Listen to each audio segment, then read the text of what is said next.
Bienvenue à la série de podcasts Coin Cowater. Je m'appelle Sophia Didier. Je suis la coordinatrice du personnel et de la culture chez Cowater. Aujourd'hui, Véronique Douillon, vice-présidente de notre division du développement social, économique et environnemental, se joint à nous pour discuter le projet Promouvoir l'éducation des filles au Mali, SCOFI, exécuté par Cowater International. Véronique, vous étiez récemment à Marrakech pour le sommet sur la communication pour le changement social et comportemental pour présenter l'un des projets Cowater au Mali, SCOFI. Pourquoi le projet SCOFI?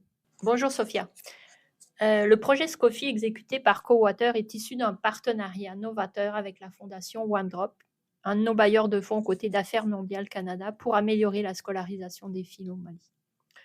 Promouvoir la scolarisation des filles exige d'adresser des problèmes et des enjeux complexes aux différents niveaux d'un modèle socio-écologique. Ainsi, le projet intègre des approches innovantes, ludiques et participatives avec l'art social pour influencer et engager des acteurs à changer leur comportement. Les communautés locales, les enseignants, les enseignantes, les enfants, les jeunes adolescents, les organisations de la société civile et bien sûr les mairies. Ainsi, quand nous avons été retenus pour présenter à la conférence de Marrakech, pour présenter cette approche innovante en changement de comportement, nous avons eu l'idée de présenter ça sous la forme d'un jeu interactif. Et cette présentation sous forme d'une affiche a eu beaucoup de succès, de la part de son originalité, mais aussi parce qu'elle parlait toute seule. On dit qu'une image vaut 1000 mots. Le Mali, comme nous le savons tous, est actuellement dans une situation sociopolitique difficile.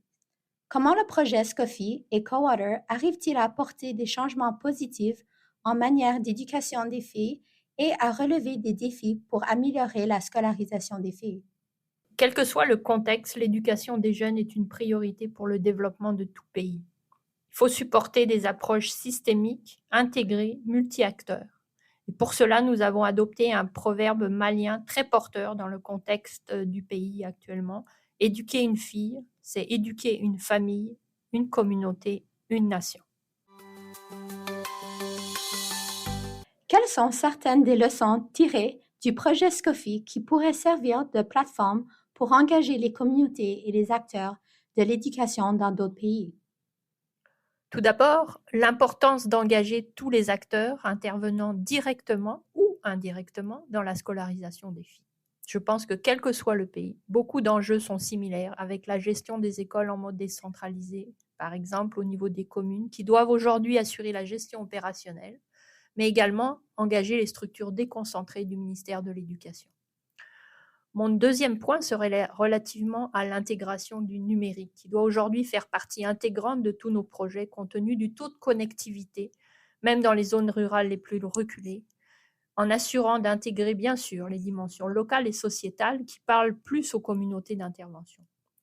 Et mon troisième point serait l'importance d'adresser des dimensions de génération de revenus pour les femmes, mères qui ont en charge l'éducation de leurs enfants, afin qu'elles puissent pallier aux coûts et aux frais d'éducation.